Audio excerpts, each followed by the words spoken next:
Hey guys, it's Inka. I still have a big forehead. My eyes are down here. Welcome back to another round of Trendy versus Traditional. I will be representing Trendy. I will be making a very traditional dish. We read all of your comments. We read all of them and there was a lot of weird stuff in there. One of the comments that we kept on seeing was burgers. I love burgers. I have also never made a burger in my life. Little confidence boost. I'm feeling good that traditional might take this one. I have some big ideas today that I will try and make happen. I take back what I said about being confident. You are cooking first. Good luck. Thanks. Have a great time cooking a nice burger. I can't wait to try it. Okay, so burgers. I think I could have taken this in a lot of different directions, but what really caught my eye was the Ramen Burger. It was actually really popular a while back. It became this huge phenomenon. I love ramen and I love burgers. So Ramen Burger together as one just seems like a really cool idea. I will at least try to make it taste as good as possible. Welcome to traditional burger land. There's not gonna be a lot of wild stuff going on. We're just making a burger. Simplicity is key here. This is a table full of boringness, but when they all come together, something really special. We should probably make the buns. This is actually the ramen that the OG Ramen Burger master uses. Folks, let's start with buns. To start, we're gonna toast the buns. Just trying to loosen it up a little bit. We're actually gonna keep it undercooked because we have to pan fry them later. Maybe 30 seconds would be enough. Go, 30! That pan is heating up a little bit. I don't think we need any fats in there. We're just toasting that. So once we take these out, we're gonna put them in this mold right away. No eggs or anything, because I don't want it to be too custardy. Instead, hold on. 30 seconds, take it out. The starchiness of the noodles itself will actually help it clump together. Before you even start to come for me in the comments, the produce is washed. Delete the comment that you have typed out. This is washed. We're not gonna show it on camera. Enough. So we're just gonna peel off a couple. It's not washed. Go ahead and retype it in. Give me 5 seconds. I'm a joke. Here are the half-cooked nudes. They're nudes. Here are the half-cooked noodles. So I'm gonna put half of this in here to shape our first bun. You can see that it's kind of sticky. That's good, that's the starch. Got the lettuce washed.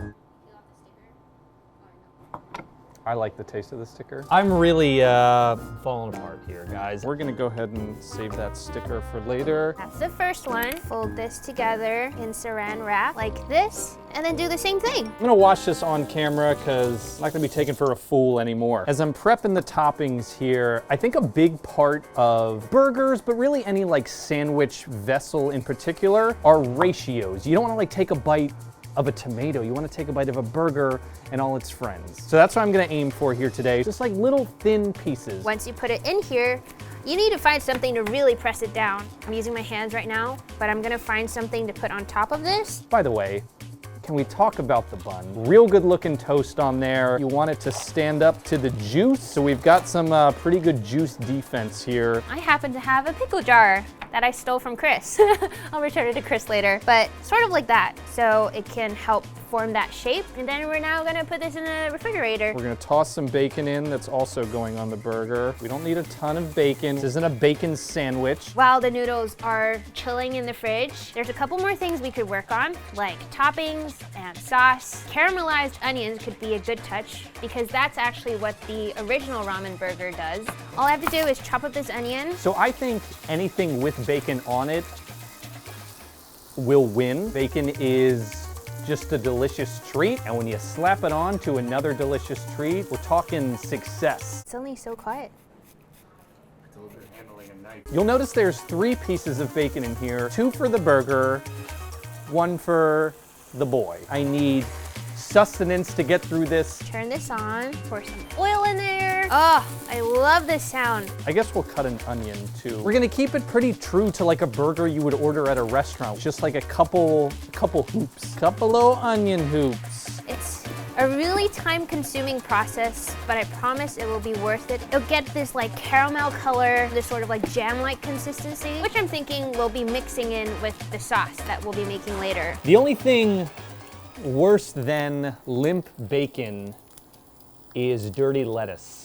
And I've already done one of those things today, and I will not do another. I made a mess already, but that's important when you're cooking traditionally. Everything's a mess. That means you're doing it right. I'm gonna pull 2 of these guys out, put them on a paper towel to get some of that grease off. This is going to take a long while. We don't actually have enough power in this studio to have 2 stovetops going at the same time. I am going to bring this into the other kitchen and try to cook it there. The bacon grease that is in this pan is going to be our fat when we cook the burgers in the cast iron skillet, and I'm really excited for it. Let's work on the sauce. The sauce I'll be making is actually sort of like a tare, which is the glaze or the dipping sauce that they usually offer at like Japanese barbecue. There's a couple of things that go in there. This liquid is a combination of kombu and bonito flakes, which is just seaweed, and some fish flakes. That's kind of the broth that I made earlier on. We're gonna pour a little bit of that in there to give it some flavor. Soy sauce, sake, sweet cooking wine, sugar, because you want it to be sweeter, garlic and ginger. There we go. Give that a good mix. We are actually gonna let this slowly simmer until it becomes slightly stickier and slightly thicker. We've got some toppings. We've got our bacon. Now it's just time to talk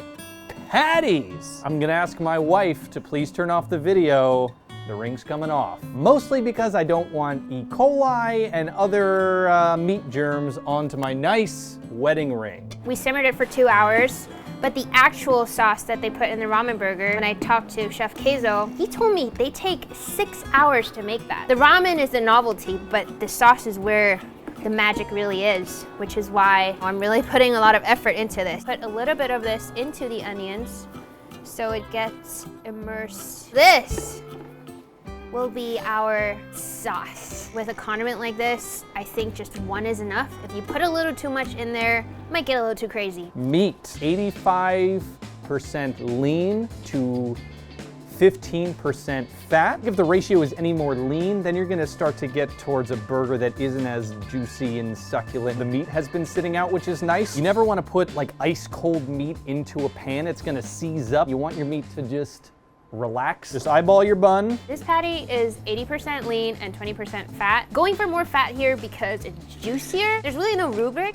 to how big the patty has to be. I want mine to be kind of the same size as the noodle buns. We're gonna make a little dent in the middle so that it doesn't turn into this meat mountain. I'm putting a little like pothole in here. I'm not seasoning it yet. I'm gonna actually wait for it to cook first. Before the patty goes into its hot little bed, we need to season the ever-loving hell out of it.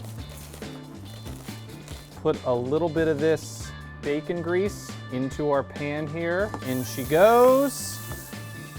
This is going in there. Oh my God, look at that sizzle. It's getting my face. Once you flip the burger, that's when you put the cheese on. The cheese just gets melty. It's like a big cheese blanket that goes around the burger. The reason we're using a cast iron is because it's a pan that holds a lot of heat. Burger is done. Gonna let it rest here. You know what also is cool about meat? That when you go to flip it, it just comes right off. That's how you know we're good to go. Now that we've flipped, what do you think about that? 2 slices of cheese. Once we get to around 6 minutes of this burger, that's when you whip out the piece de resistance, little old thermometer. So we are at where we want to be. I'm gonna go ahead and take this guy off and just let it hang out here. So now for the noodle buns. Ta-da! Here are the ramen buns. They're circular and beautiful. Hopefully they'll hold its shape. We're gonna pan fry these now in sesame oil. I've earned myself a snack. I'm sorry, Inka, but like bacon on a burger. I'm gonna take these out now. This one's trying its best. That's 1, and that's 2. And now for the cherry on top. You know how ramen usually is served with an egg? I was thinking a ramen burger could also have an egg. So, let's get cracking. I'm trying to not cook the egg yolk too much because normally it's a soft boiled egg that goes into the ramen. While that's cooking, I'm going to glaze the burger. This is why I said we don't need to season it. It's gonna get this coating. I did it, I flipped it. And that is our egg. Fantastic. We have all our components ready. I'm just gonna reset the table. Let's get to plating. Where are my pickles? I'll return it to Chris later. My inspiration today is just a Krabby Patty. Whenever I see a Krabby Patty on screen, just like, that's what a burger looks like. I'm gonna be very careful here. See, I'm already Oh God! Are you kidding me? How does that happen? Ketchup, this is gonna be a disaster. If you thought the mustard was bad, come on. Oh my God, what is happening right now? That's what I wanted, but Gordon Ramsay, I know you're watching, look away, because that is horrific plating. It is time to assemble.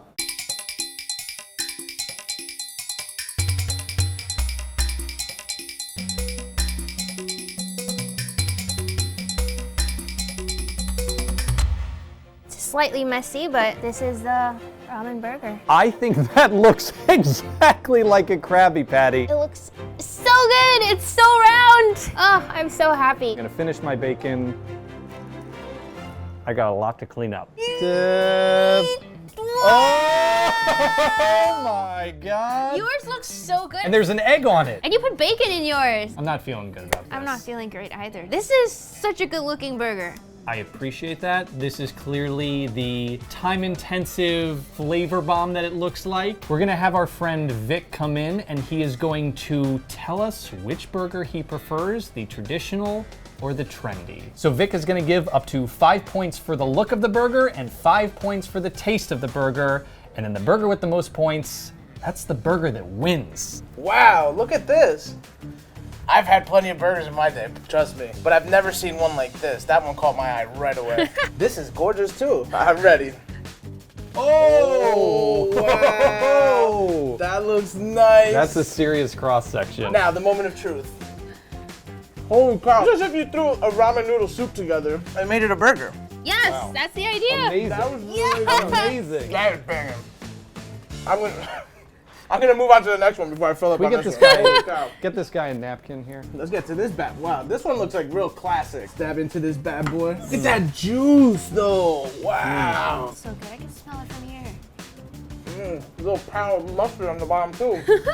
Don't even get me started. I think you did a good job. Maybe a little bit more cooked than I would like it, but still super juicy. Cheese was a little bit thick. Oh, it was toasted on the bottom. That makes it good but nice. For burger number 1, looks solid 4. Just very beautiful, you know, very well constructed. To hear that. But, and I'm sorry, Chris, Inga's burger takes a cake. I'm gonna give Inga's 5 on both the flavor and the looks. The moment I walked in here, my eye drew to that one. It just looks complex and awesome, and I love ramen. I think Inga's the winner for this challenge. Yay! Deserved.